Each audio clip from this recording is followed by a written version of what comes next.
दोस्तों पीजीबीपी के रिवीजन की ये आज तीसरी क्लास है।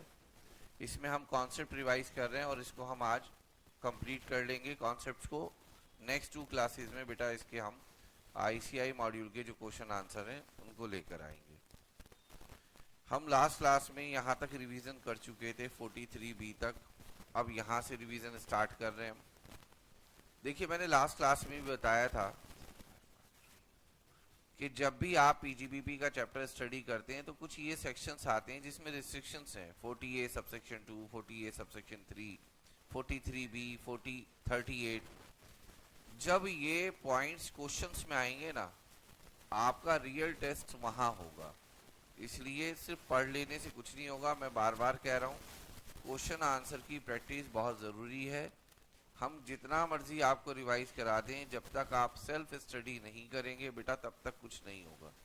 हमने आज तक आपसे नहीं कहा कि भाई ये क्लासेस कर लो आपके 90+ मार्क्स आएंगे।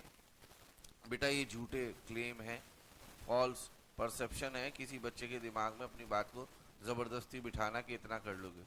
देखो हमारे पढ़ाने से क्या है कि वो सब्जेक्ट आपके लिए ईजी तो हो सकता है, मगर उसमें आप बहुत अच्छा अचीव कर लोगे ये पॉसिबल नहीं है।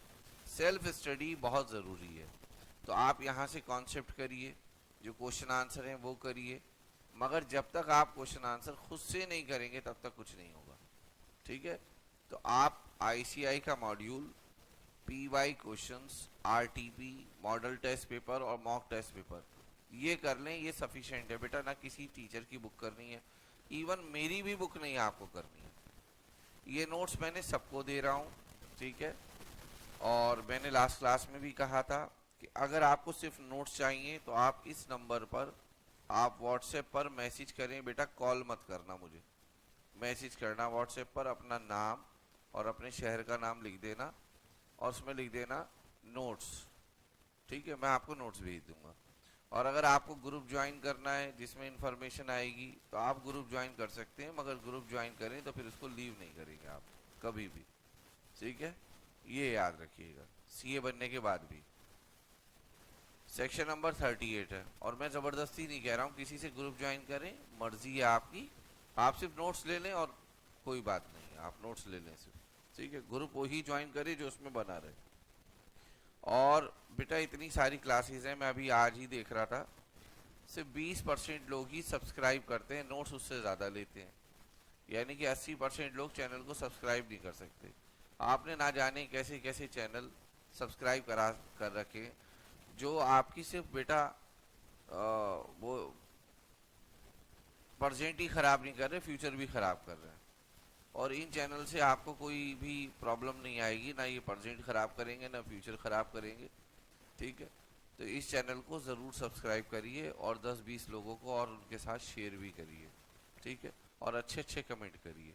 सेक्शन नंबर 38 बेटा, ये सेक्शन वहाँ लगता है जब आप प्रॉफिट एंड लॉस में कोई एक्सपेंसेस डेबिट साइड में लिख दें, ठीक है। कोई भी खर्चा लिख दें और उस खर्चे के अंदर कुछ ऐसा अमाउंट हो जो आपका पर्सनल भी हो और प्रोफेशनल भी हो या बिजनेस का भी खर्चा हो। जैसे सपोज करिए आपने लिख दिया टेलीफोन बिल, मोबाइल का बिल, प्रीपेड पोस्टपेड जो भी है। अब उस मोबाइल से आप घर में भी यूज़ करते हैं, अपनी पर्सनल कॉल भी करते हैं और अपने क्लाइंट से भी बात करते हैं, और डिडक्शन ले रहे हैं पूरी। जबकि आप जानते हैं कि ड्राइंग की डिडक्शन नहीं मिलती, पर्सनल एक्सपेंस की डिडक्शन नहीं मिलती। तो सेक्शन 38 कहता है कि एक एप्रोप्रिएट अमाउंट उसमें से आप डिडक्शन का क्लेम ना करें। फॉर एग्जाम्पल आपका पूरे वर्ष का खर्च है 20,000 रुपये मोबाइल का, तो 20,000 में से कोई एक अमाउंट, कोई भी एक अमाउंट वो हटा दें और बाकी की डिडक्शन ले लें। सपोज करिए 20,000 में से हम कह दें कि 30% जो है हमारा अमाउंट वो पर्सनल है, बाकी का 70% बिजनेस का या प्रोफेशन का खर्चा है, तो वो डिडक्शन ले लें। बाकी ये कितना अमाउंट आप माइनस करेंगे ये असेसिंग ऑफिसर की डिस्क्रिशन पर डिपेंड करता है, ठीक है। और हम जो प्रैक्टिकली करते हैं वो 30% से लेके 50% तक करते हैं। मैंने देखा है ज़्यादातर केसेस में 30% हम डिसअलाउ कर देते हैं, तो असेसिंग ऑफिसर भी फिर असेसमेंट में कुछ कहता नहीं है, ठीक है। तो देखिए लिखा है, इफ एनी एक्सपेंस और asset is not use exclusively for business और profession then such expense shall not be allowed as deduction, उसकी डिडक्शन नहीं मिलेगी, उस अमाउंट की डिडक्शन नहीं मिलेगी जो बिजनेस के लिए नहीं है। जो बिजनेस के लिए है उसके लिए मिल जाएगी डिडक्शन। टू द एक्सटेंट कितनी नहीं मिलेगी, as determined by assessing officer, ये डिटरमाइंड असेसिंग ऑफिसर करेगा। बट हम एओ का वेट नहीं करेंगे, जब हम आईटीआर फाइल करेंगे तो हम डेबिट में प्रॉफिट एंड लॉस के देखेंगे कि कौन कौन से ऐसे खर्चे हैं जिसमें पर्सनल खर्चा भी है और बिजनेस का भी खर्चा है, उसमें से हम एक सर्टेन अमाउंट माइनस कर देंगे, ये कहकर कि भाई ये हमने पर्सनल खर्चा लिया है। या तो आप कह दीजिए कि खर्चों में से माइनस कर देंगे, या ये बोलिए कि प्रॉफिट में हम ऐड कर देंगे। ठीक है, तो जो टोटल एक्सपेंस होता है नॉर्मली उसमें हम 30% से लेके 50% तक डिसअलाउ कर देते हैं। मिस्टर ए ने एक बिल्डिंग खरीदी है 3 फ्लोर की 50 लाख रुपीस की on 1 April 2025। One of the floor is use for personal purpose and other 2 for business occupied.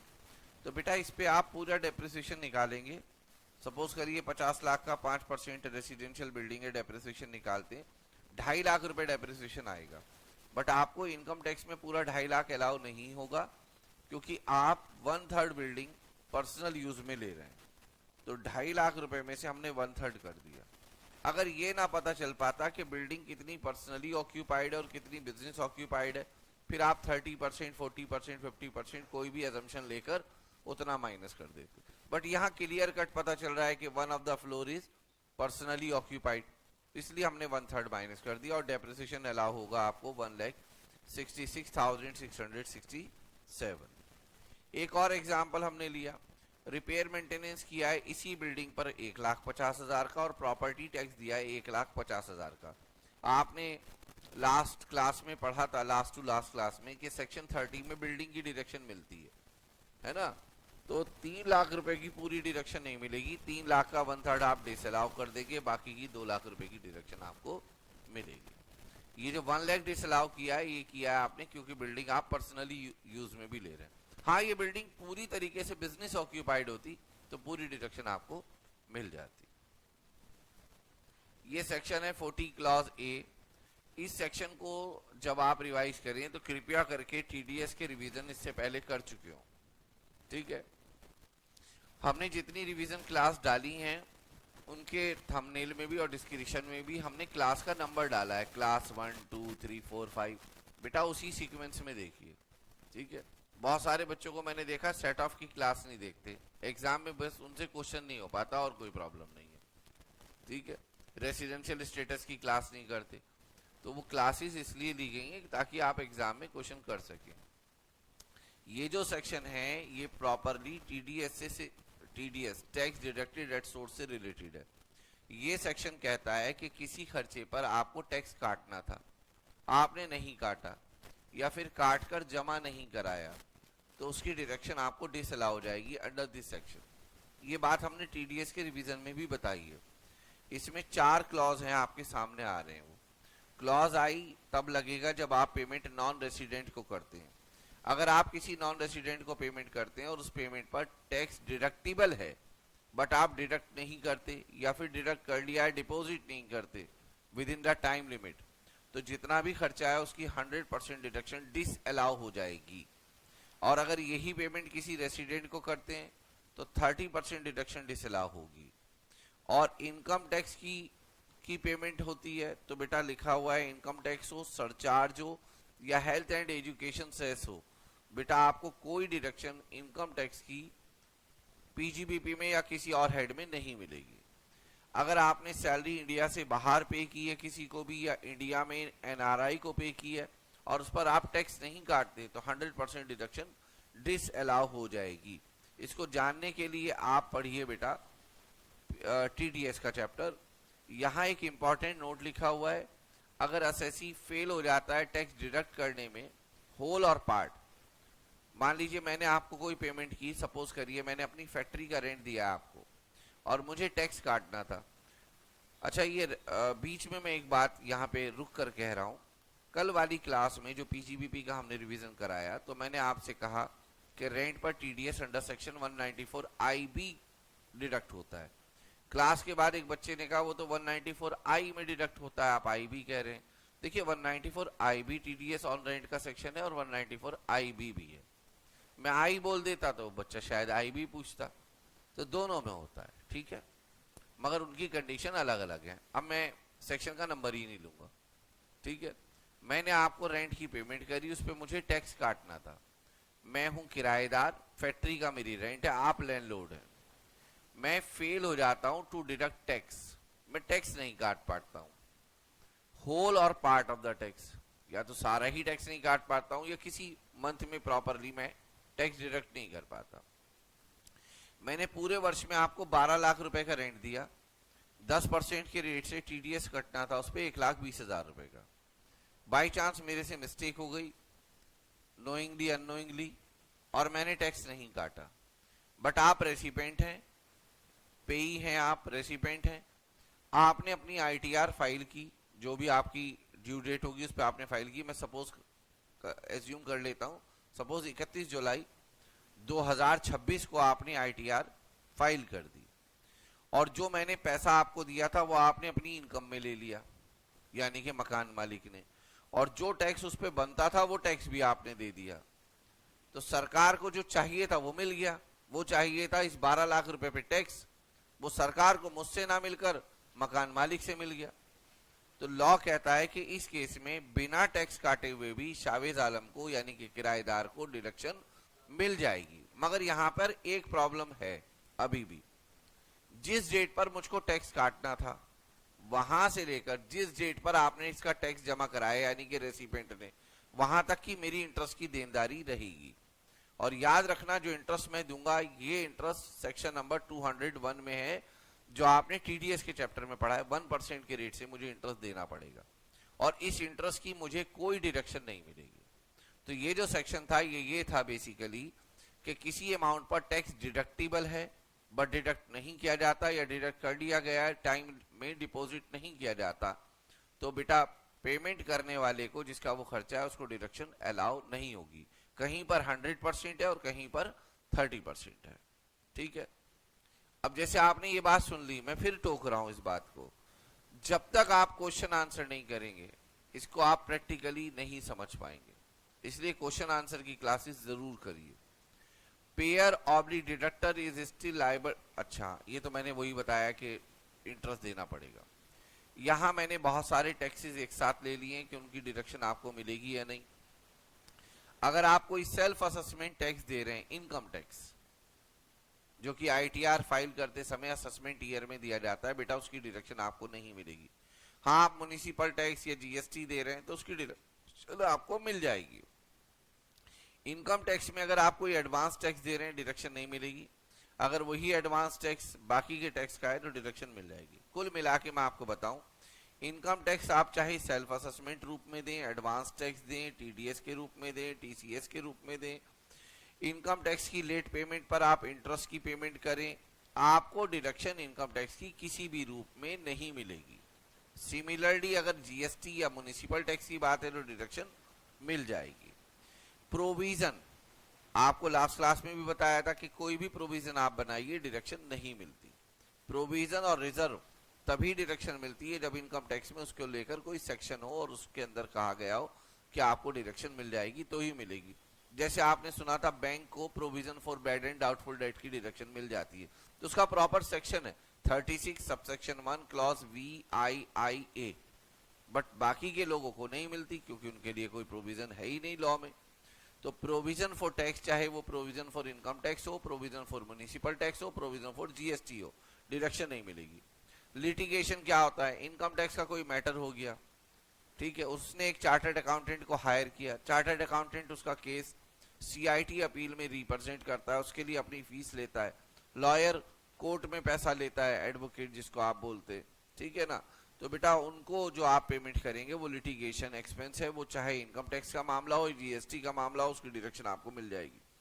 Audit आप इनकम टैक्स में कराइए या किसी और लॉ में कराइए, डिडक्शन मिल जाएगी। हाँ, पेनल्टी अगर आप पे करेंगे तो डिडक्शन नहीं मिलेगी क्योंकि ये penalty for breach of law होती है। तो जब भी आप पेनल्टी पे करते हैं for breach of law, deduction नहीं मिलेगी। हाँ, ब्रीच ऑफ कॉन्ट्रैक्ट करेंगे तो डिडक्शन मिल जाएगी। फॉर एग्जाम्पल आप एक बिल्डर हैं, आपको बिल्डिंग बनानी थी 3 महीने में, 3 महीने से ज्यादा हो गए, इसलिए आपने कॉन्ट्रैक्टी को पेनल्टी पे करी है, इस बात की डिडक्शन आपको मिल जाएगी। क्योंकि दो लोगों के बीच में हुआ एग्रीमेंट कॉन्ट्रैक्ट होता है, एक्ट नहीं होता। बट अगर कोई लॉ आप तोड़ रहे हैं, जैसे ट्रैफिक रूल तोड़ दिया, जीएसटी के लॉ का वायोलेशन किया है, आपने इनकम टैक्स का वायोलेशन किया है, या किसी और लॉ का वायोलेशन किया और उसमें आपको पेनल्टी देनी पड़ रही है, तो उसकी डायरेक्शन आपको नहीं मिलेगी। ये थे जी आपके रिस्ट्रिक्शंस के सेक्शंस। अब हैं कुछ सेक्शंस कंप्लायंस के, जो कि कॉन्सेप्ट नंबर हमारे यहाँ 41 से शुरू हो रहा है। ये एक बड़ा कॉन्सेप्ट है, इसको मैं इन शॉर्ट बता रहा हूं, इसकी समरी से, हमने इसकी समरी लिखी हुई है यहाँ पर, सीधा मैं इसको समरी से बता रहा हूं। बेटा याद रखना, एक सेक्शन है 44AA, इसके 3 पार्ट हैं, सबसेक्शन 1, सबसेक्शन 2, सबसेक्शन 3।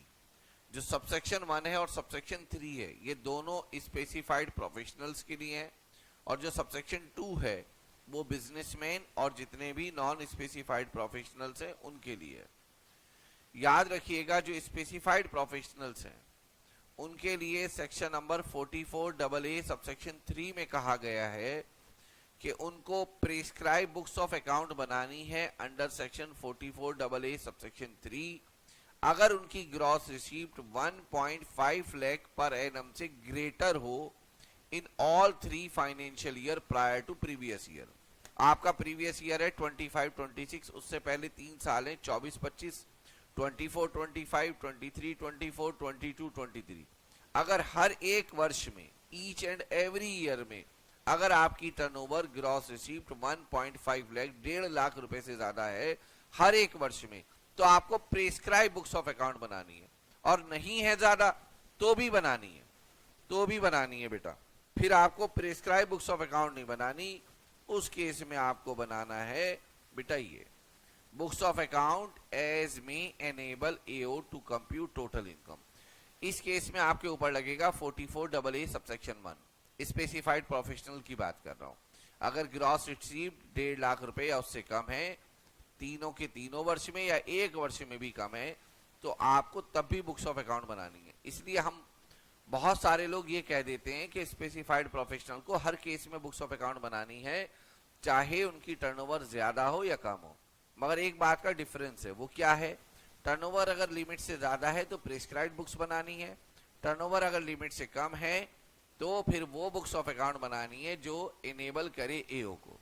देखिए इसका रेलिवेंस कुछ इस तरीके से आपको समझ में आएगा कि अगर किसी स्पेसिफाइड प्रोफेशन का केस स्क्रूटनी में, असेसमेंट में आ गया, तो असेसिंग ऑफिसर सबसे पहले उससे कहेगा पिछले 3 वर्ष की टर्नओवर बताइए। उसने बताया 2 लाख, 3 लाख, 4 लाख, यानी कि हर वर्ष उसकी टर्नओवर 1.5 लाख से ज्यादा है, तो वो कहेगा आप प्रिस्क्राइब बुक्स दिखाइए अपनी।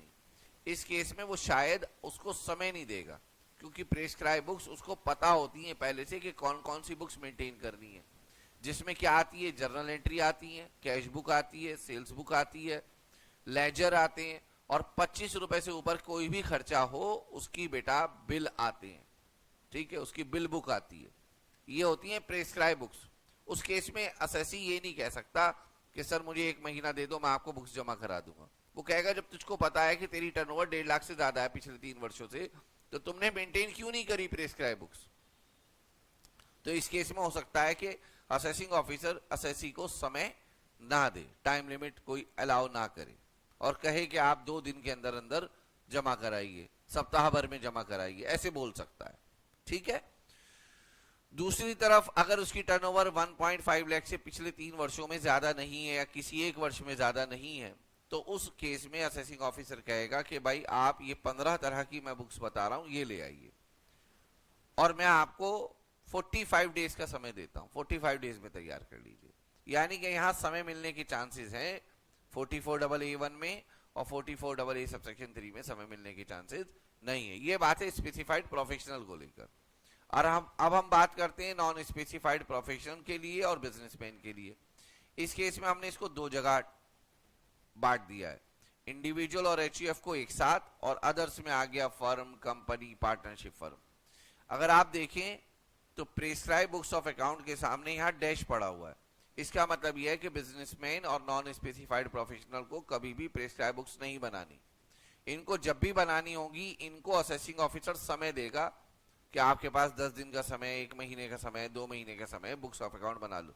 यानी कि इनके ऊपर ये वाला लॉ लगेगा, एज में enable AO to compute total income. इस लैंग्वेज को चेंज नहीं करना अगर ये लॉ में आती है तो, अगर ये पूछा जाता है यही लैंग्वेज आपको लिखनी है। सेक्शन 44AA सबसेक्शन 2 ये बिजनेसमैन पर और नॉन स्पेसिफाइड प्रोफेशनल पर तब लगता है जब किसी इंडिविजुअल की टर्नओवर 25 लाख रुपए से ज्यादा हो। ठीक है, ये टर्नओवर जो आपको देखनी होती है ये पिछले वर्ष की देखनी होती है। जैसे आपका प्रीवियस ईयर है 25-26, उसकी नहीं देखनी है, उससे पहले वाले वर्ष की देखनी है, 24-25 की, 23-24 की और 22-23 की। ये जो 3 वर्ष है इनमें से एक वर्ष में भी, सिर्फ एक में टर्नओवर अगर 25 लाख से ज्यादा हो गई, प्रोफेशनल में था तीनों वर्ष में 1.5 लाख से ज्यादा हो, इसमें एक वर्ष में अगर 25 लाख से ज्यादा हो गई तो इनको बुक्स ऑफ अकाउंट बनाने जो एओ मांगेगा, असेसिंग ऑफिसर जो भी अकाउंट कहेगा वो देने पड़ेंगे। या फिर इनकी टोटल इनकम जिसको आप टैक्सेबल इनकम कहते हैं वो 2.5 लाख से ज्यादा हो in any one out of 3 financial year prior to previous year. ठीक है, और अगर आपका बिजनेस या non specified profession newly set up है, अभी 3 वर्ष नहीं हुए हैं चलते हुए, सिर्फ एक ही वर्ष हुआ है, अभी नया नया है, limit shall be verified for the previous year. Sir इसका क्या मतलब है? इसका मतलब यह है कि 25-26 में आपने नया बिजनेस सेटअप किया है, ये नया नॉन स्पेसिफाइड प्रोफेशन है, तो आपको पिछले 3 साल देखने की जरूरत नहीं है। अगर उस वर्ष में आपको लग रहा है कि आपकी इनकम या टर्नओवर 25 लाख को लाइकली टू एक्सीड है, संभावना है, तो आप बुक्स ऑफ अकाउंट मांग सकता है असेसिंग ऑफिसर आपसे। बट अगर पुराना बिजनेस चला रहा है तो फिर 3 वर्ष में किसी एक वर्ष में भी टर्नओवर अगर लिमिट को क्रॉस करेगी। अच्छा, ये तो इंडिविजुअल के लिए टर्नओवर है और टोटल इनकम की लिमिट है। ये टर्नओवर और टोटल इनकम की लिमिट जो बाकी के लोग हैं, जैसे पार्टनरशिप फर्म है, कंपनी है, उनके केस में टर्नओवर अगर 10 लाख से ज्यादा हो या टोटल इनकम 1,20,000 से ज्यादा हो। सर दोनों चीजें होनी चाहिए ज्यादा, नहीं और लिखा है, एंड नहीं लिखा। और का मतलब या तो टर्नओवर ज्यादा हो या टोटल इनकम ज्यादा हो, तो आपको बुक्स ऑफ अकाउंट वो बनानी पड़ेगी जो आपसे असेसिंग ऑफिसर बोलेगा। सर अगर हमारी टर्नओवर या टोटल इनकम दोनों ही ज्यादा नहीं है तो क्या होगा? बेटा इस केस में जब टर्नओवर भी आपकी 25 लाख से कम हो, टोटल इनकम भी 2.5 लाख से कम हो, तो इस केस में आपको कोई भी बुक्स ऑफ अकाउंट बनाने की जरूरत नहीं है। ये नो बुक्स ऑफ अकाउंट का क्राइटेरिया सिर्फ बिजनेसमैन और नॉन स्पेसिफाइड प्रोफेशन के लिए। अगर देखा जाए तो अब तक की हमारी डिस्कशन से ये पता चला कि स्पेसिफाइड प्रोफेशन के लिए 2 सेक्शन है, 44AA सबसेक्शन 1 और 44AA सबसेक्शन 3, और 44AA सबसेक्शन 2 जो है वो बिजनेसमैन और नॉन स्पेसिफाइड प्रोफेशन के लिए, जिसमें आप टर्नओवर और टोटल इनकम की लिमिट का क्राइटेरिया देखते हैं। ठीक है, ये जो 44AA सबसेक्शन 2 है इसमें हमने 2 पार्ट्स पढ़े, इंडिविजुअल और एचयूएफ के लिए अलग, फर्म और कंपनी के लिए अलग, है ना। इसी के अंदर 44AA सबसेक्शन 2 में 2 पार्ट्स तो हमने पढ़ लिए, एक इंडिविजुअल और एचयूएफ के लिए और एक अदर्स के लिए। इसके 2 पार्ट और हैं जो मैं आपको सामने स्क्रीन पे दिखा रहा हूं, वो समरी में नहीं है। समरी से पहले वाले पेजेस पर आपको मिल जाएंगे 44AA सबसेक्शन 2, जहां हमने कॉम्प्रिहेंसिव तरीके से लिखवाया वहां मिल जाएंगे। Where income under head PGBP is computed on presumptive basis. देखिए ये क्या है, आगे आज रिवीजन में आ जाएगा, और मैं ये मानता हूं कि जितने लोग रिवीजन कर रहे हैं वो डायरेक्टली यहां से पहली बार क्लास नहीं कर रहे हैं, वो एक बार अपने टीचर से पढ़ चुके हैं, चाहे मुझसे या किसी और से, वो पढ़ने के बाद यहां से कर रहे हैं। तो इसलिए मैं यहां पे मान के चल रहा हूं कि प्रीजम्पटिव क्या होता है आपको पता है। इसके 2 सेक्शंस हैं, सॉरी 3 सेक्शन है जो हमारे कोर्स में, 44AD, 44ADA, 44AE। एई जो होता है वो ट्रांसपोर्टेशन ऑफ गुड्स के केस में लगता है। क्या है ये सेक्शन, वो तो हम थोड़ी देर बाद देखेंगे। यहां क्या लिखा हुआ है कि अगर किसी कोई अपनी इनकम 44AE में कंप्यूट कर रहा है, ट्रांसपोर्टर ऑफ गुड्स, और वो असेसी ये क्लेम करता है कि उसकी इनकम तो 44AE में जो रूल बताया गया उससे कम है। क्या है वो रूल, मैं आपको याद दिलाता हूं। अगर कोई ट्रांसपोर्टर ऑफ गुड्स 10 व्हीकल या उससे कम प्रीवियस ईयर में रखता है अपने पास, तो वो 44AE का बेनिफिट ले सकता है। और वो बेनिफिट कुछ इस तरीके से है कि अगर नॉन हैवी व्हीकल है तो वो हर एक व्हीकल की 7,500 रुपए पर मंथ अपनी इनकम एज्यूम कर लेगा, और हैवी व्हीकल के लिए 1,000 rupees per metric ton per month per vehicle income लेगा। वो कैसे निकालते हैं वो मैं आगे बताऊंगा। ये एक तरीका बताया गया है 44 AE में इनकम को कंप्यूट करने का। आप ये कहते हैं कि जो 44 AE में मेथड बताया गया है, प्रिस्क्राइब किया गया है, मेरी इनकम उससे कम है, तो लॉ कहता है ठीक है, हम मान लेंगे आपकी इनकम उससे कम है, मगर अब आपको बुक्स ऑफ अकाउंट बनाने पड़ेंगे। अब आप ये नहीं कह सकते कि मेरी टर्नओवर तो 25 लाख से कम है, मेरी इनकम तो 2.5 लाख से कम है, नहीं, अब आपको बुक्स ऑफ अकाउंट बनाना पड़ेगा। नंबर 4, सिमिलरली नंबर 4 एक सेक्शन है 44 AD। तो जैसे मैंने बताया कि ट्रांसपोर्टर ऑफ गुड्स पर 44 AE लगता है, इसी प्रकार से जो स्मॉल बिजनेसमैन होते हैं उसके क्राइटेरिया में कौन आता है, अभी थोड़ी देर में बात करते हैं। जो भी स्मॉल बिजनेसमैन होते हैं वो सेक्शन 44 AD का फायदा उठा सकते हैं, और जो जिसके ऊपर सेक्शन नंबर 44 AD लगता है, 44 AD बिजनेसमैन पर और नॉन स्पेसिफाइड प्रोफेशनल्स के लिए है, ठीक है, उसको पहले 5 साल, फर्स्ट 5 ईयर 44 AD फॉलो करना होता है। अगर वो फर्स्ट 5 ईयर में ये कह देता है कि मैं 44 AD फॉलो नहीं करना चाहता, तो लॉ कहता है कोई बात नहीं, आप 44 AD फॉलो मत करिए, कोई इशू नहीं है, 44 AD फॉलो मत करिए, मगर अब आपको बुक्स ऑफ अकाउंट बनाना पड़ेगा अगर आपकी इनकम एक्सीड करती है किससे, बेसिक एग्जेम्पशन लिमिट से, ठीक है। मतलब एक स्मॉल बिजनेसमैन है जिसकी टर्नओवर 50 लाख रुपए, अब 44 AD में लिखा हुआ है 50 लाख का आपको 8% अपनी इनकम एज्यूम करना पड़ता है। 50 लाख का 8% कितना होता है, 4 लाख। वो कहता है नहीं मेरी इनकम तो 4 लाख से भी कम है, तो कहते हैं ठीक है हम मान लेंगे, बट आपको क्या बनाना पड़ेगा, बुक्स ऑफ अकाउंट। मगर बुक्स ऑफ अकाउंट उसी केस में बनाना पड़ेगा जब आपकी इनकम बेसिक एग्जेम्पशन को क्रॉस करे। तो आप वो तो 4 लाख को कम कह रहा है ना, 4 लाख से कम, तो बेसिक एग्जेम्पशन को तो क्रॉस नहीं कर रही, तो वो बच जाएगा और उसको बुक्स ऑफ अकाउंट बनाने नहीं पड़ेंगे। मैं एक और एग्जांपल लेता हूं, सपोज करिए आपकी टर्नओवर 1 करोड़ रुपए है, 1 करोड़ का 8% कितना होता है, 8 लाख। आप कहते हैं नहीं मेरी इनकम तो 8 लाख नहीं 7 लाख है। कितनी है, 7 लाख। आप सबसे पहले बताइए क्या 7 लाख की जो इनकम है वो बेसिक एग्जेम्पशन से ज्यादा है या नहीं। जवाब है हाँ, बेसिक एग्जेम्पशन से ज्यादा है। इस केस में उससे कहा जाएगा ठीक है हम आपकी इनकम को 7 लाख रुपए ही मान लेंगे, मगर अब आप बुक्स ऑफ अकाउंट बनाइए। क्या बनाइए, books of account. Is it okay बेटा।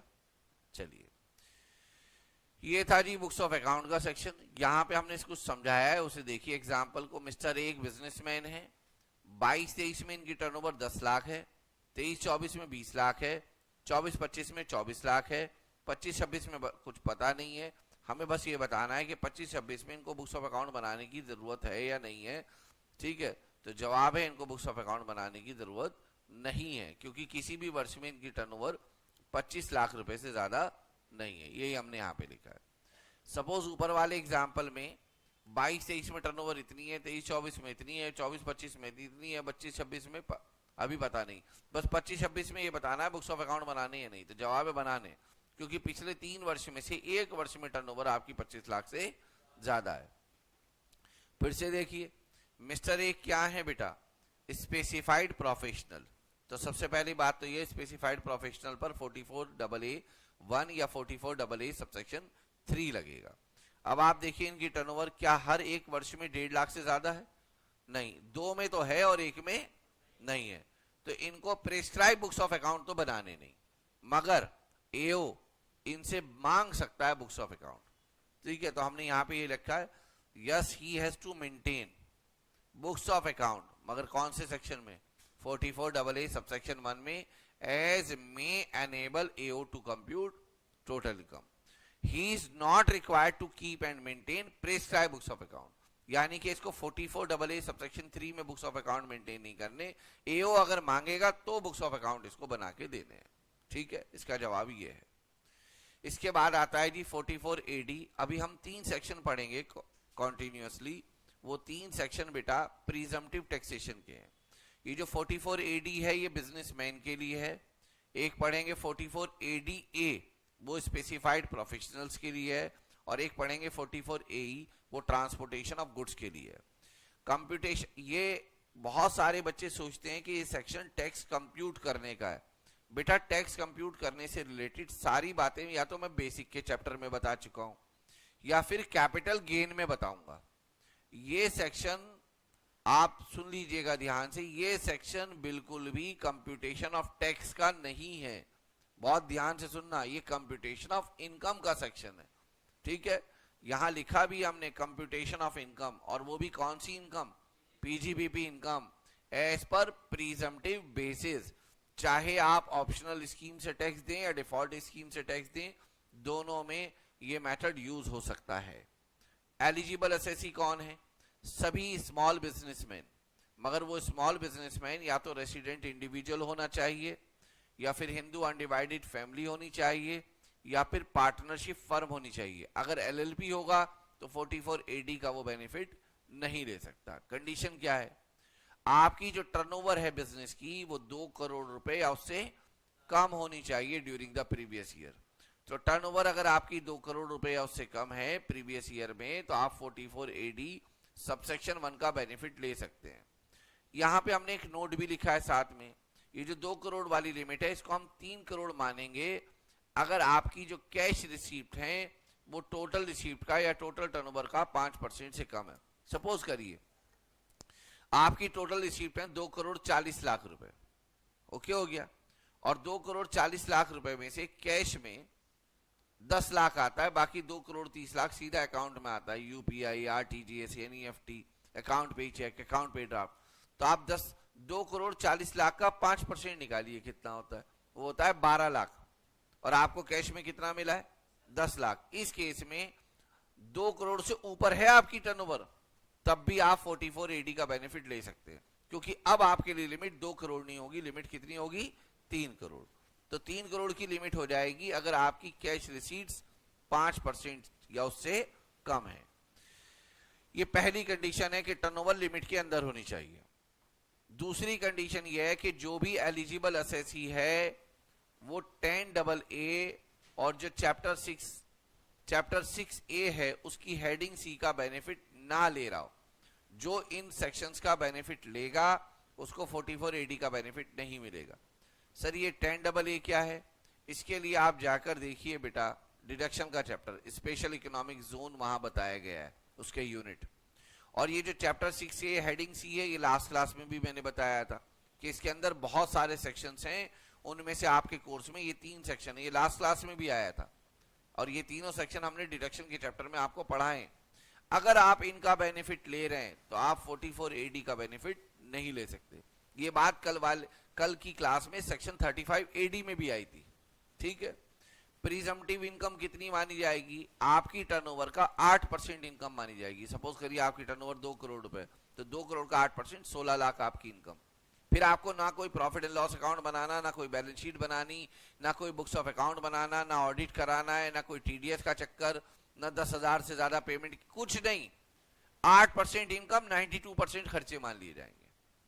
16 लाख आपकी इनकम पीजीबीपी की, सीधा शॉर्टकट है ये पीजीबीपी का। मगर ये उन्हीं के लिए जिनकी टर्नओवर 2 करोड़ रुपए या उससे कम हो। एक जगह पे लिमिट 3 करोड़ कर दी गई है जैसा अभी बताया, और ये इनकम 8% की जगह आपको 6% लेनी है। कब लेनी है, if turnover is received by an account payee cheque, draft, electronic mode, RTGS, NEFT, credit card, debit card, UPI, digital wallet etcetera. Sir इसको समझाइए जरा बेटा। आपकी टोटल टर्नओवर है 1 करोड़ 60 लाख रुपए, 1 करोड़ 60 लाख, जिसमें से 95 लाख रुपीस रिसीव हुए हैं थ्रू अकाउंट पे चेक, यानी कि बैंकिंग चैनल के थ्रू।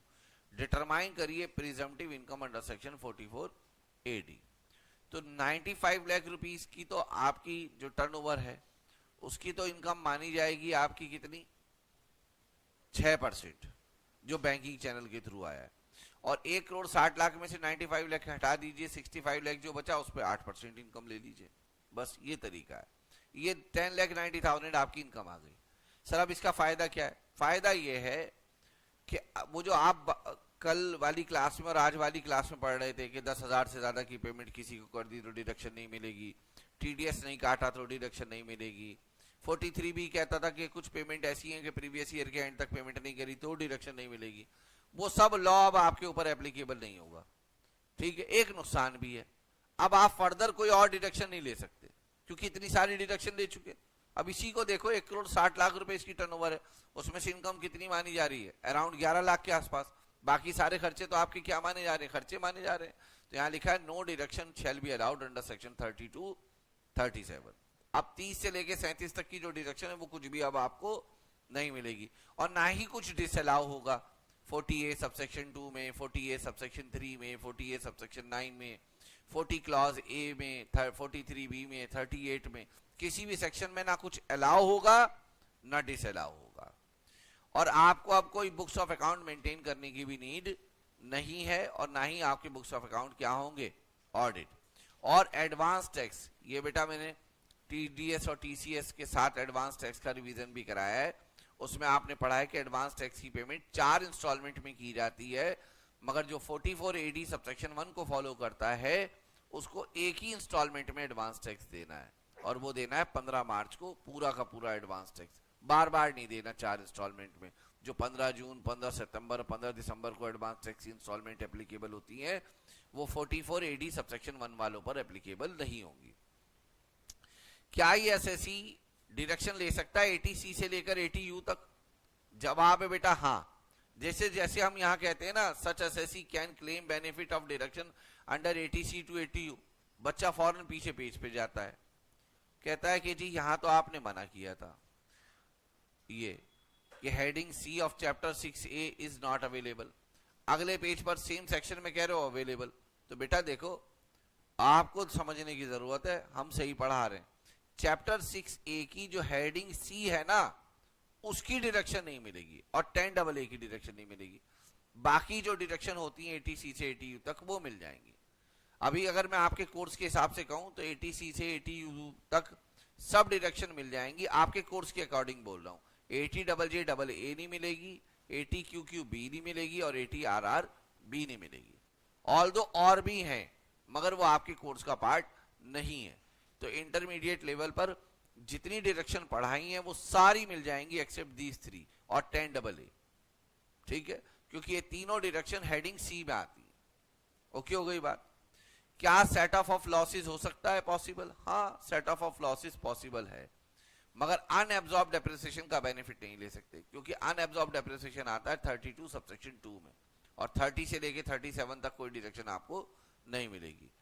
क्या ये सेक्शन ट्रांसपोर्टर पर एप्लीकेबल होगा? नहीं। स्पेसिफाइड प्रोफेशनल के लिए नहीं, कमीशन एजेंट के लिए नहीं, एजेंसी बिजनेस के लिए नहीं। आप एक सेक्शन पढ़ेंगे 40 क्लॉज बी, जिसमें पार्टनरशिप फर्म अपने पार्टनर को देने वाली सैलरी, बोनस, कमीशन और इंटरेस्ट की डिडक्शन को क्लेम करने का लिमिट कंप्यूट करता है।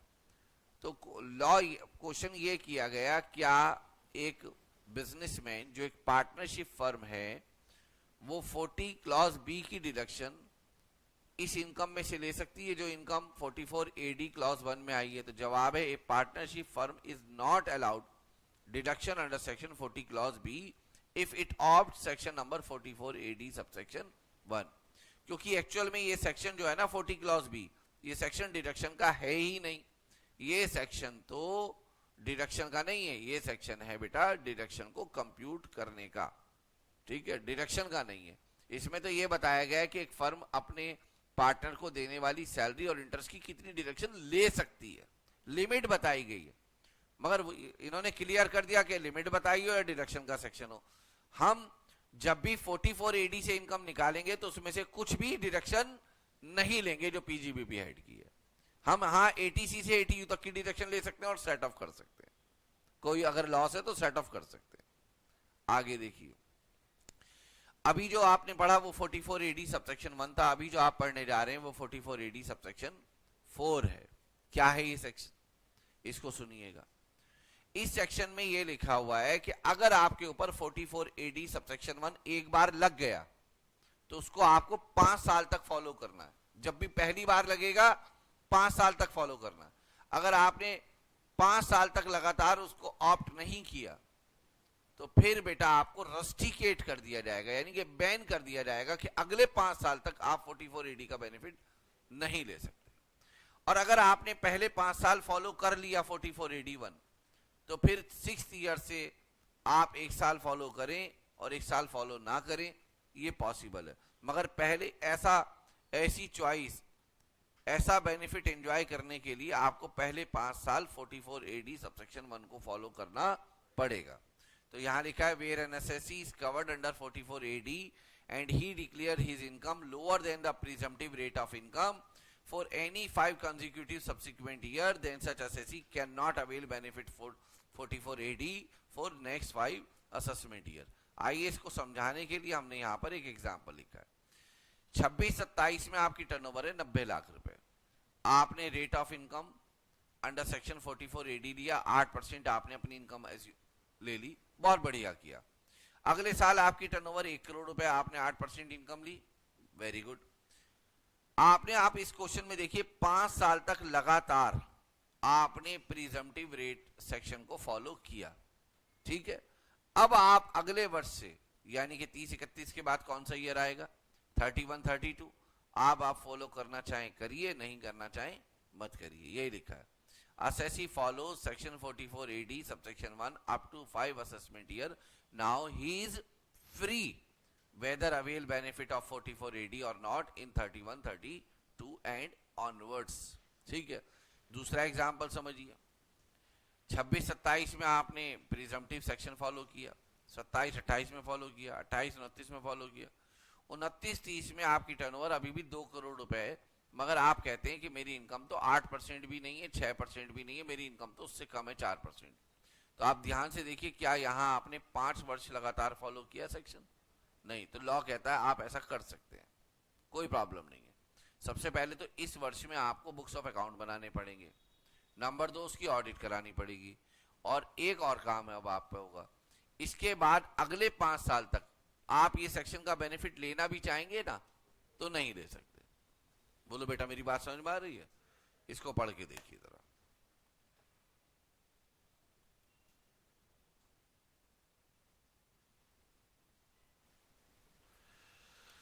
तो बेटा आप यहां देखिए, इसने 5 साल तक पूरे फॉलो नहीं किया, आप देख रहे हैं 3 साल तक फॉलो किया, 4th ईयर में कह दिया इसने हमारी इनकम कम है, तो लॉ कहता है कि ठीक है कोई बात नहीं। सबसे पहले तो इस 29-30 में आप अपनी बुक्स ऑफ अकाउंट बनाना, उसका ऑडिट कराना, जो भी इनकम बताना चाहते हो बताओ, कोई इशू नहीं है, टैक्स दो।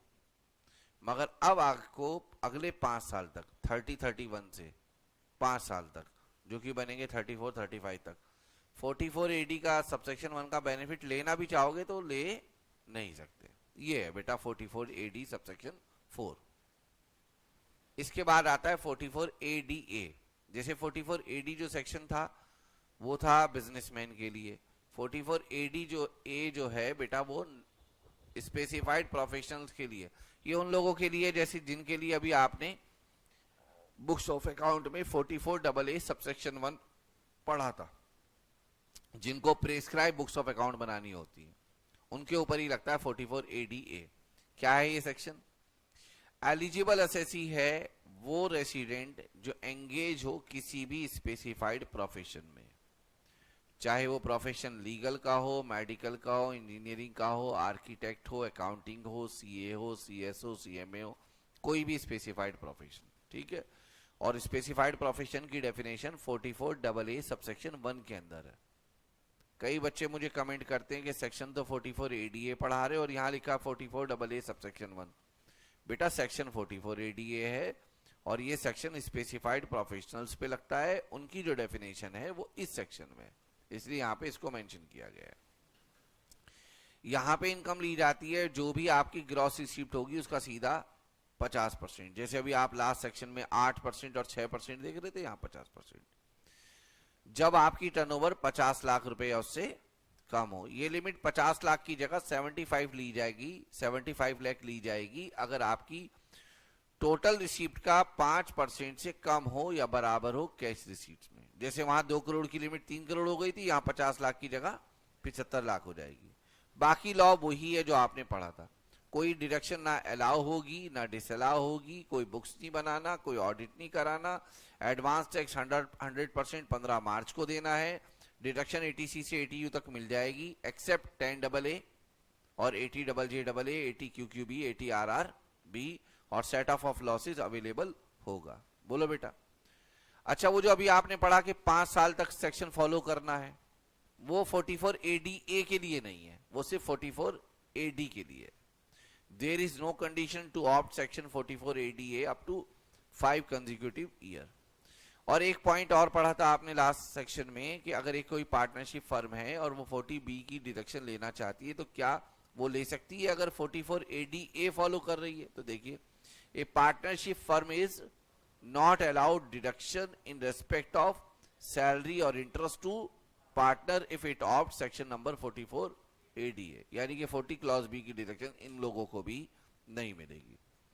इसके बाद आता है प्रिजम्पटिव सेक्शन का last section, plying, leasing, hiring of goods carriage.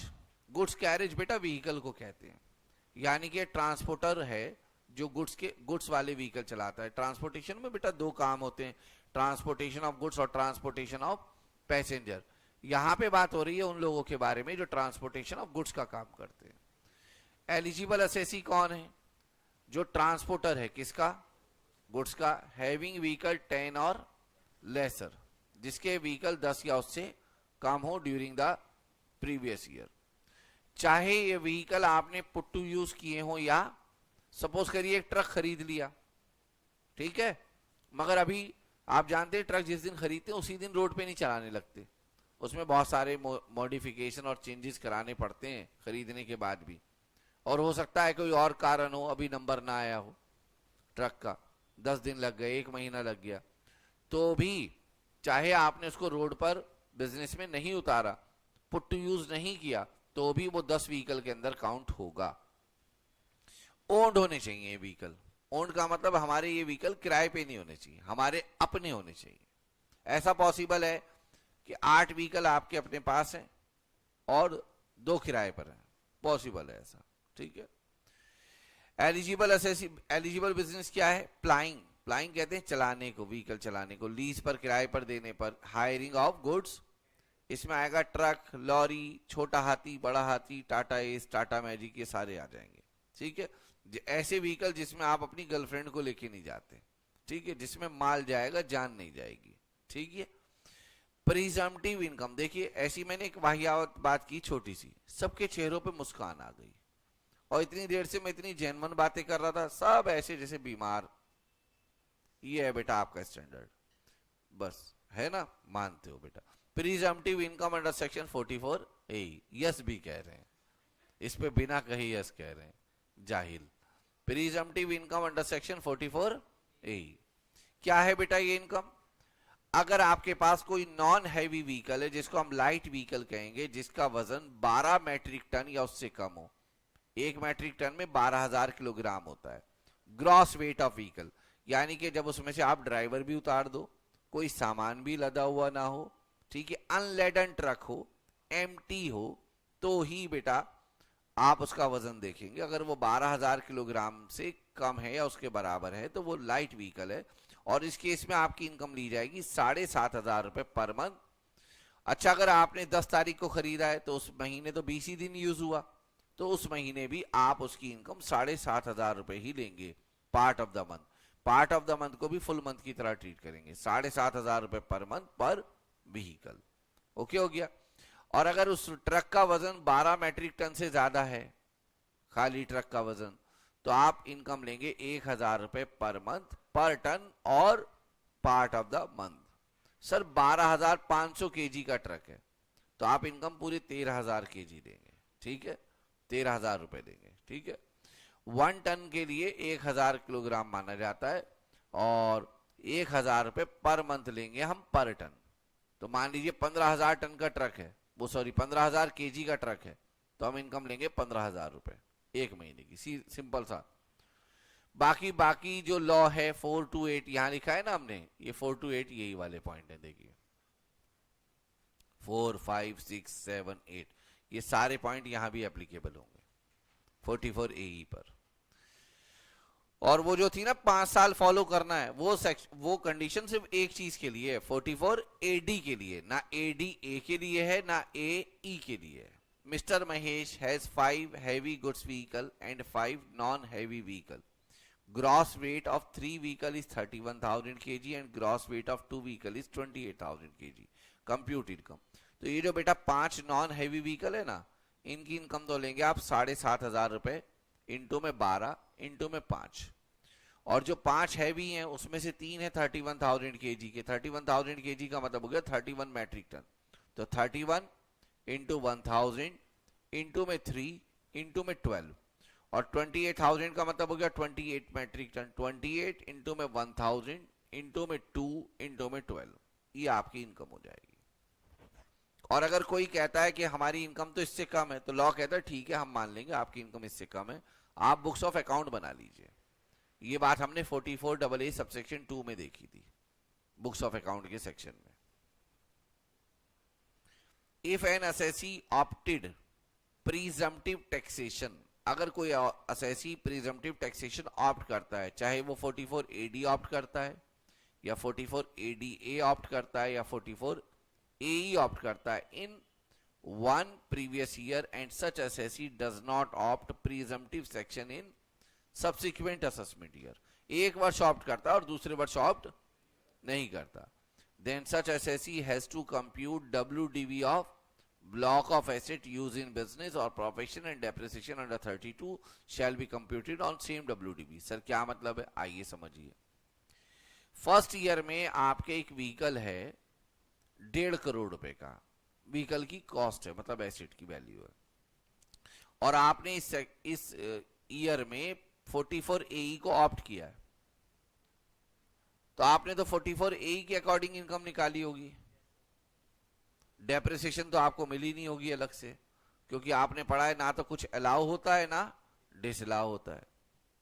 अगले वर्ष आप कहते हैं कि मैं तो 44AE को फॉलो नहीं करूंगा, तो क्वेश्चन यह है कि जब अगले वर्ष फॉलो नहीं करेंगे तब तो डेप्रिसिएशन कंप्यूट करेंगे ना. तो क्वेश्चन यह है कि डेप्रिसिएशन पूरे 1.5 करोड़ पर कंप्यूट करेंगे जो उसकी ओरिजिनल वैल्यू है, या फिर फर्स्ट ईयर का डेप्रिसिएशन माइनस करके जो WDV आएगी. तो जवाब है फर्स्ट ईयर का डेप्रिसिएशन माइनस करने के बाद जो WDV आएगी. सर हमारा एक और क्वेश्चन है, सेकेंड ईयर में भी ऑप्ट करता और थर्ड ईयर का भी डाटा दिया होता और उसमें कहा होता कि उसमें ऑप्ट नहीं करा, तो फिर क्या होता, फिर पहले फर्स्ट ईयर का डेप्रिसिएशन माइनस करते, ठीक है, 30% के रेट से, क्योंकि आप जानते हैं जो ट्रांसपोर्टेशन में अपने व्हीकल यूज करते हैं उन पे व्हीकल पर 30% के रेट से डेप्रिसिएशन मिलता है, और फिर सेकंड ईयर का भी डेप्रिसिएशन माइनस करते हैं, फिर जो आती वैल्यू फिर उस पर डेप्रिसिएशन क्लेम किया जाता है. तो देखिए यहाँ पर ब्लॉक की वैल्यू 1.5 करोड़ है, फर्स्ट ईयर का हमने डेप्रिसिएशन 30% के रेट से माइनस किया, ये सेकंड ईयर की वैल्यू आ गई, तो सेकंड ईयर में डेप्रिसिएशन आपको इस वैल्यू पे मिलेगा ना कि 1.5 करोड़ पर, ये लिखा हुआ है. तो सेकंड ईयर का डेप्रिसिएशन. फिर से वही पॉइंट आ रहा है कि क्या पार्टनरशिप फर्म 40 क्लॉज बी की डिरेक्शन ले सकता है, तो 44AE में कहा गया है कि यहां ले सकता है. देखो यहां लिखा है, a partnership firm can claim direction of interest and salary to partner even if 44AE. तो इस बात को हमने यहां लिख दिया है JFK में. अगर आप 44AD1 फॉलो करेंगे तो 40B की डिरेक्शन नहीं मिलेगी. 40B में क्या आता है, सैलरी और इंटरेस्ट जो किसको दिया जाता है. 44ADA फॉलो करेंगे तो नहीं मिलेगी, बट 44AE फॉलो करेंगे तो डिरेक्शन मिल जाएगी. अब आता है 44AB इनकम टैक्स ऑडिट का सेक्शन. क्या है ये ऑडिट, बेटा चार्टर्ड अकाउंटेंट करेगा. ऑडिट की रिपोर्ट प्रिपेयर की जाएगी एक प्रिस्क्राइब फॉर्म में. इसके फॉर्म होते हैं, जैसे ITR के फॉर्म होते हैं ऑडिट के भी फॉर्म होते हैं. आप देखना 3CD 3CB इस तरीके से फॉर्म होते हैं. इंडिविजुअल की ऑडिट हो रही होगी तो उसका फॉर्म अलग होगा, कंपनी की ऑडिट होगी तो उसका फॉर्म अलग होगा. ये आपको इनकम टैक्स की वेबसाइट पे मिल जाएंगे ये फॉर्म, और ये फॉर्म की भरने की जिम्मेदारी चार्टर्ड अकाउंटेंट की है. चार्टर्ड अकाउंटेंट ऑडिट करेगा अपने क्लाइंट की, और फिर ITR से 1 महीना पहले इनकम टैक्स में जमा करा देगा ऑनलाइन. चार्टर्ड अकाउंटेंट की जिम्मेदारी है, और उसकी एक रिपोर्ट की कॉपी अपने क्लाइंट को भी देगा. वो क्लाइंट उसकी क्रॉस वेरिफिकेशन करवाएगा अपनी ITR के थ्रू. मतलब जब वो ITR फाइल करेगा क्लाइंट, तो उस ITR के अंदर डिटेल डालेगा कि मेरा ये चार्टर्ड अकाउंटेंट है, ये मेंबरशिप नंबर है, ये ऑडिट का नंबर है, ये ऑडिट रिपोर्ट है, और ये फला डेट पर इनकम टैक्स डिपार्टमेंट में जमा हो चुकी है. ठीक है, ऑडिट पहले होगी, ITR बाद में जाएगी, ये याद रखना. In prescribe form and submitted to income tax department on or before specified date, और इस समय वो स्पेसिफाइड डेट है 30 सितंबर। 31 अक्टूबर को जिनकी ऑडिट होती है उनकी आईटीआर जाती है, उससे एक महीना पहले हुआ 30 सितंबर।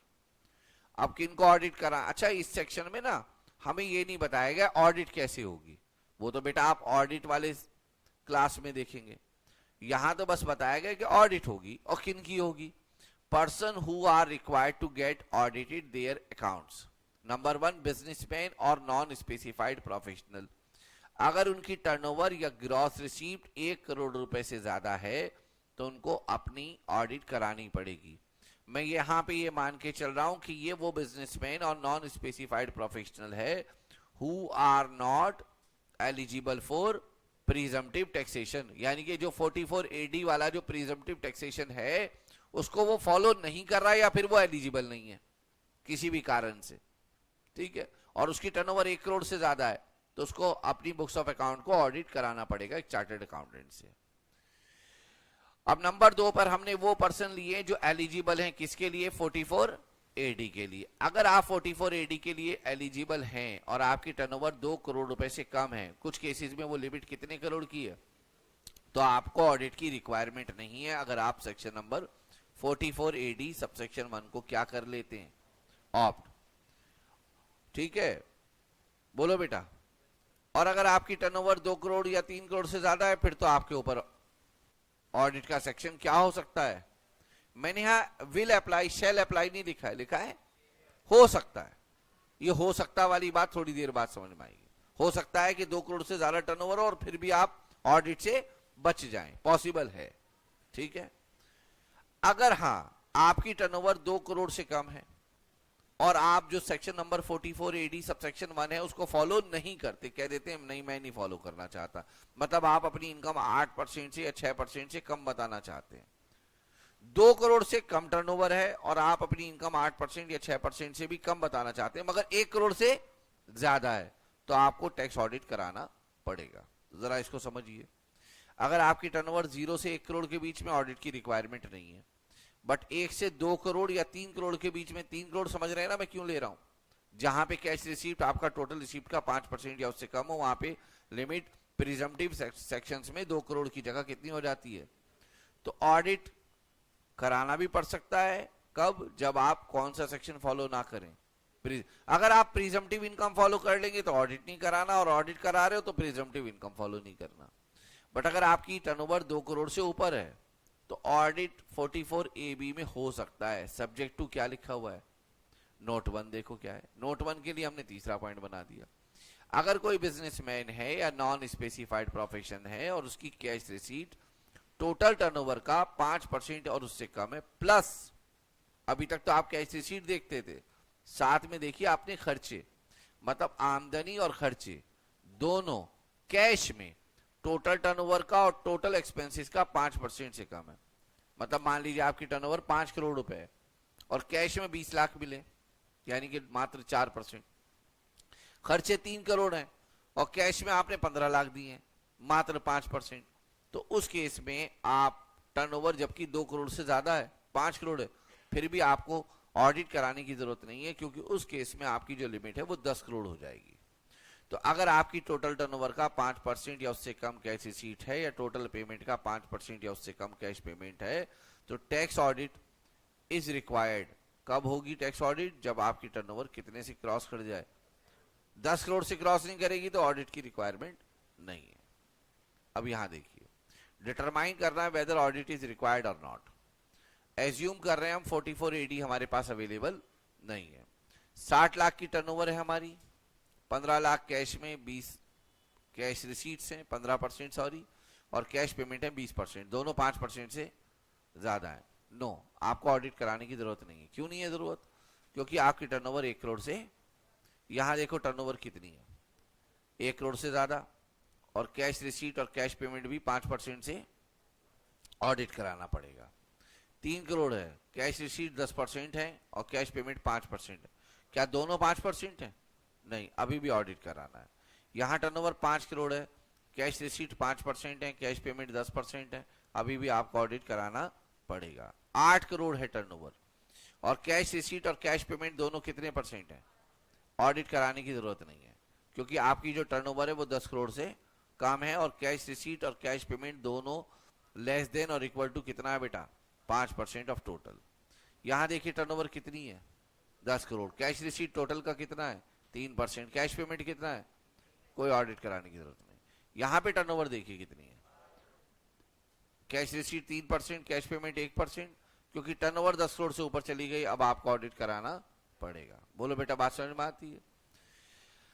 ऑडिट अंडर सेक्शन 44AB को फिर से समझाया, अगर आपकी 0 से 1 करोड़ के बीच में टर्नओवर है तो बताओ ऑडिट कराना है या नहीं, नो। 1 से 2 के बीच में या 3 के बीच में है तो करा भी सकते हैं, अगर कराओगे तो फिर 44AD का बेनिफिट मत लो, और 44AD का बेनिफिट लोगे तो ऑडिट कराने की जरूरत नहीं है। 2 से 10 के बीच में ऑडिट हो भी सकता है और नहीं भी, कब नहीं हो सकता, इफ 95% और मोर और received plus payment are through banking channel, और अगर 10 करोड़ से ज्यादा है तो फिर तो ऑडिट क्या हो जाएगी, मैंडेटरी। ये हो गए 3 पॉइंट सॉरी। अब देखिए किसके लिए लिख रहे हैं हम, स्पेसिफाइड प्रोफेशन। टैक्स ऑडिट की रिक्वायरमेंट है, tax audit is required if turnover oblique gross receipt कितने से ज्यादा हो, 50 लाख से ज्यादा, और कुछ केसेस में ये लिमिट कितनी है 75 लाख, जब आपका 95% या उससे ज्यादा बैंकिंग चैनल के थ्रू आया हो, या ये कह लो 5% या उससे कम कैश में आया हो।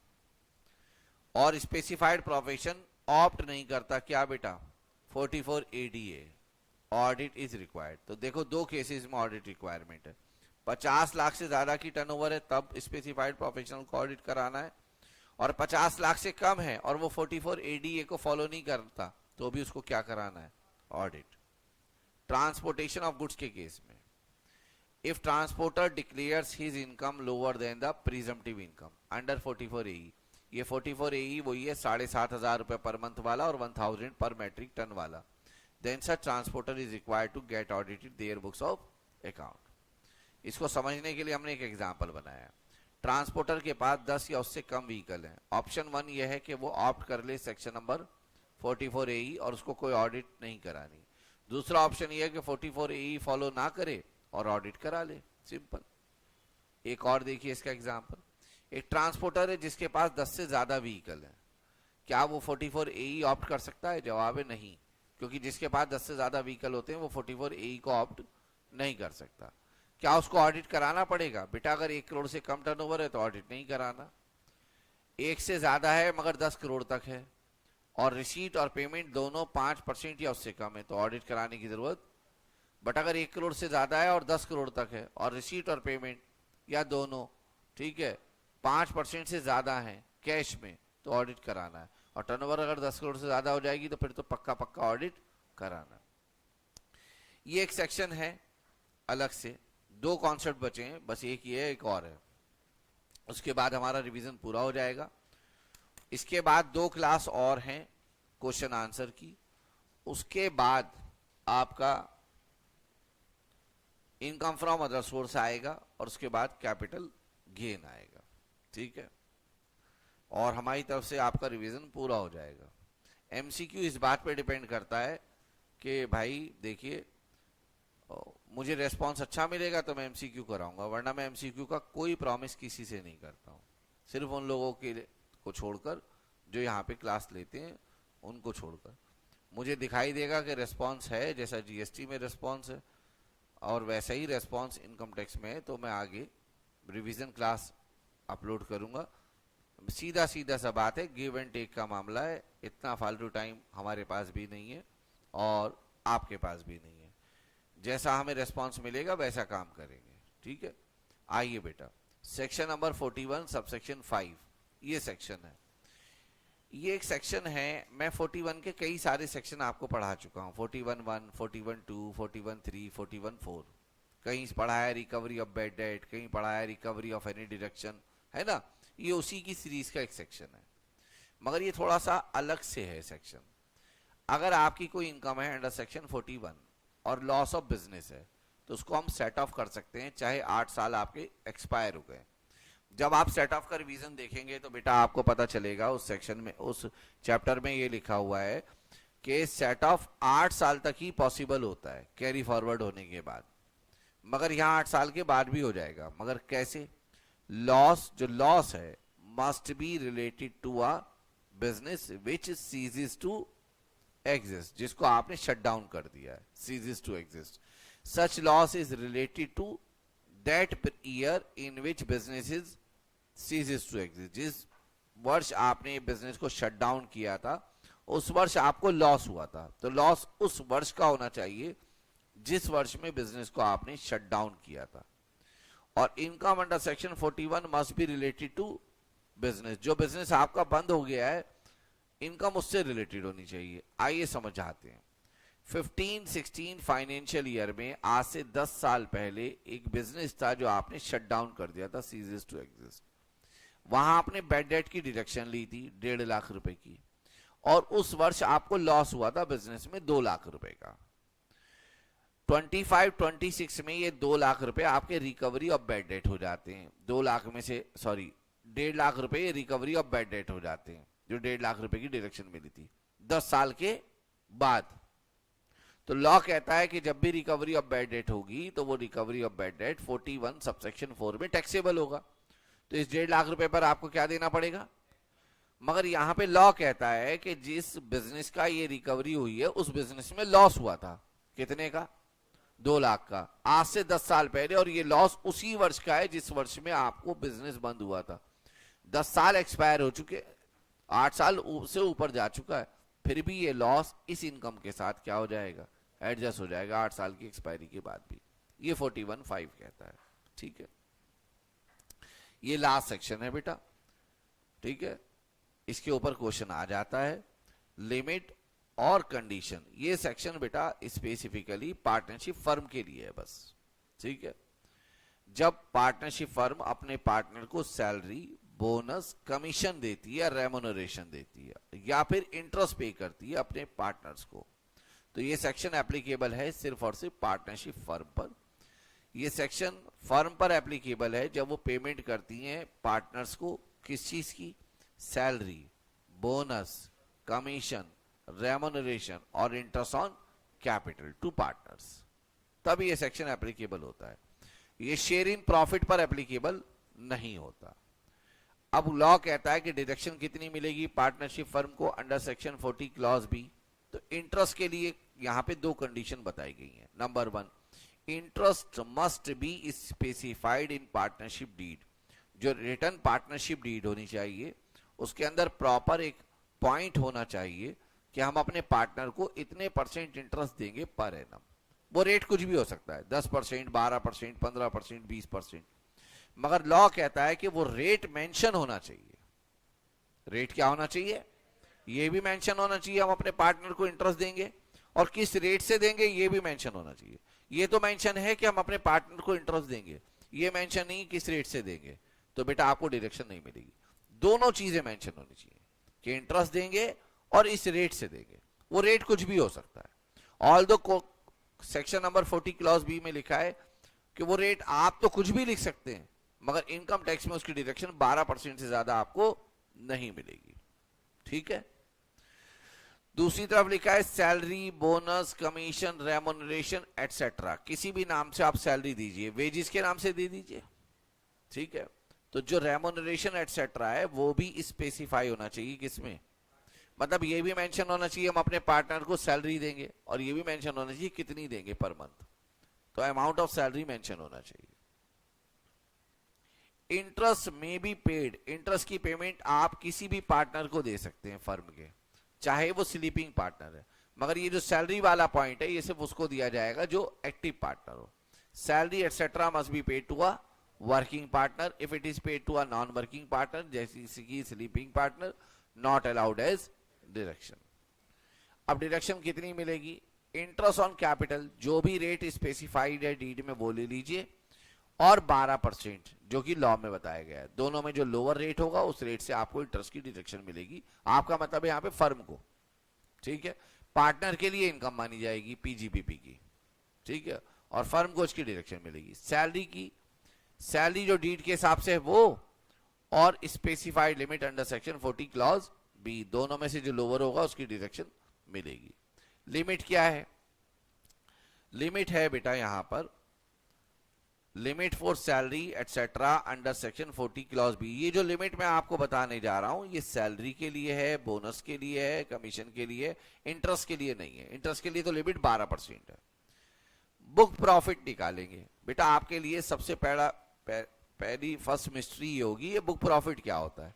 आप अभी ये समझ लीजिए पीजीबीपी की इनकम को कहते हैं, मगर पीजीबीपी की इनकम में और बुक प्रॉफिट में एक डिफरेंस होता है। जैसे आप निकालते हैं ना पीजीबीपी की इनकम वैसे ही निकालिए, जो प्लस माइनस करना वैसे ही करिए, बस एक चीज माइनस मत करिएगा।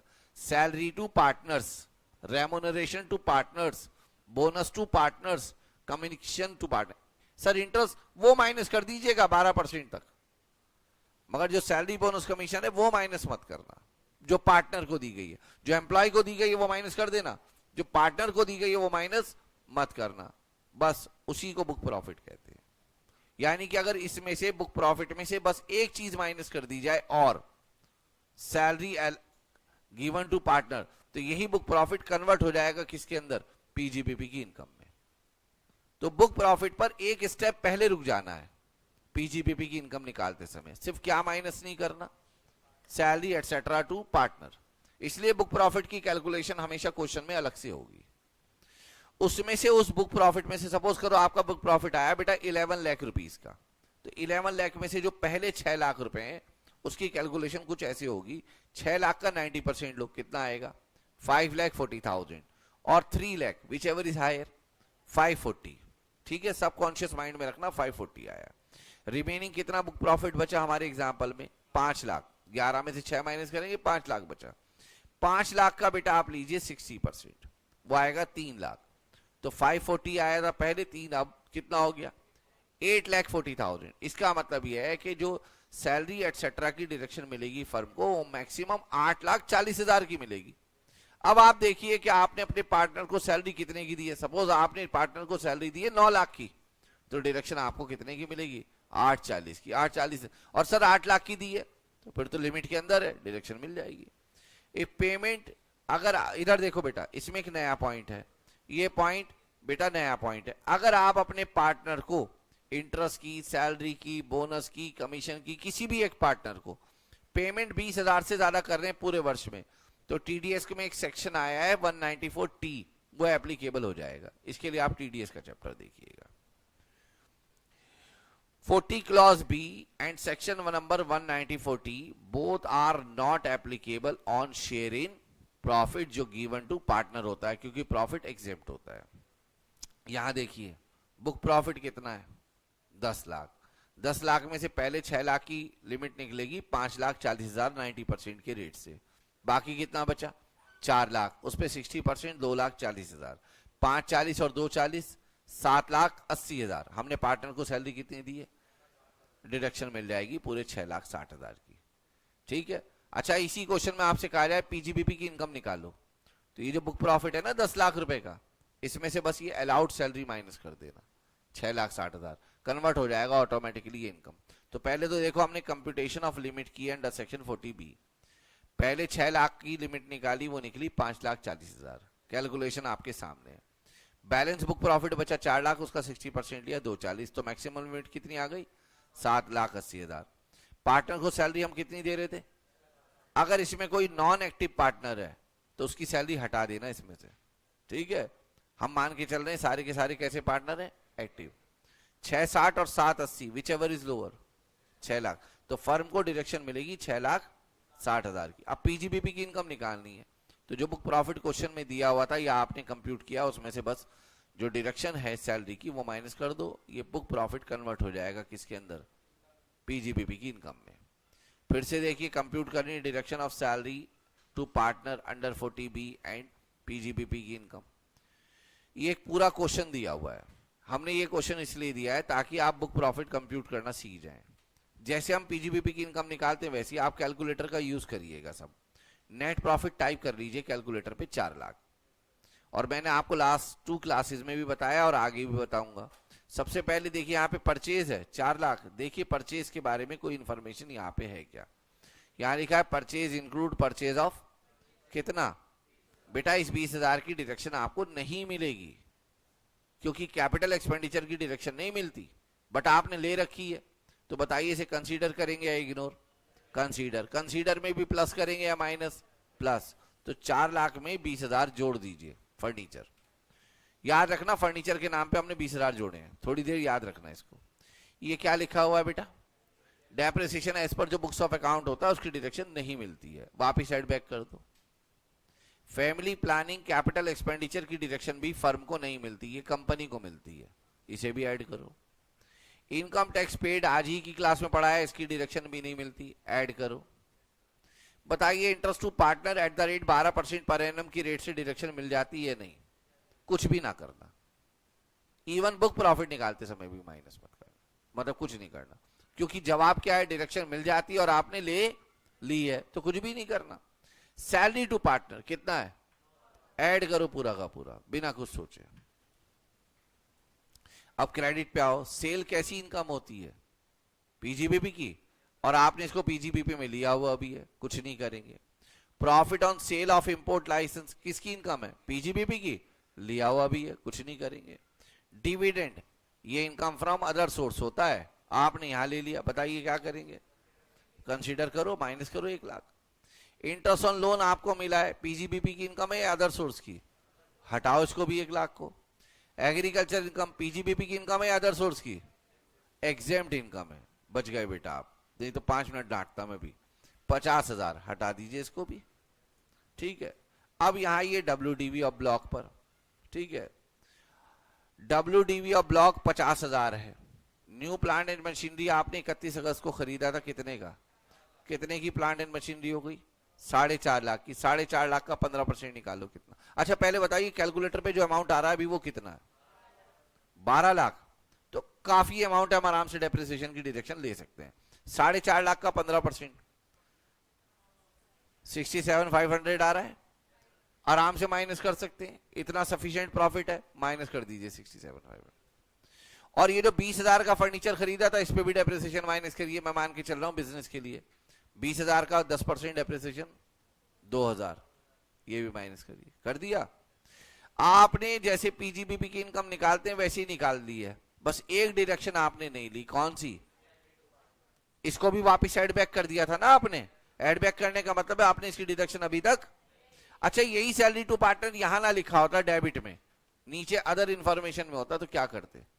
फिर कुछ नहीं करते, फिर कुछ नहीं करते, क्योंकि बुक प्रॉफिट निकालते समय उसकी डिडक्शन आप नहीं लेते। अब आप बताइए आपका इन कितना अमाउंट आ रहा है? 11,30,500। पता है ये पीजीबीपी की इनकम नहीं है, ये बुक प्रॉफिट है। ये क्या है? आप देखिए सामने, ये जो हमने निकाला है ये बुक प्रॉफिट है। सर इसे बुक प्रॉफिट कब तक कहेंगे? जब तक ये सैलरी टू पार्टनर की डिडक्शन आप ना ले लें तब तक ये बुक प्रॉफिट है। अब इस बुक प्रॉफिट में से पहले 6 लाख की लिमिट निकाली, वो निकली 5,40,000, बाकी बचा 5,30,500, उसका 60% निकाला, वो ये आ गया। मैक्सिमम लिमिट आ गई 8,58,300। जरा देखना हमने पार्टनर को सैलरी दी कितनी थी? 9 लाख। तो लिमिट से ज्यादा है ना, डिडक्शन मिलेगी क्या? नहीं। कितनी डिडक्शन मिलेगी? नहीं, 8,58 की नहीं मिलेगी। इस 9 लाख के बारे में नीचे दिया हुआ है कि इसके अंदर 3 लाख की सैलरी किसको है बेटा?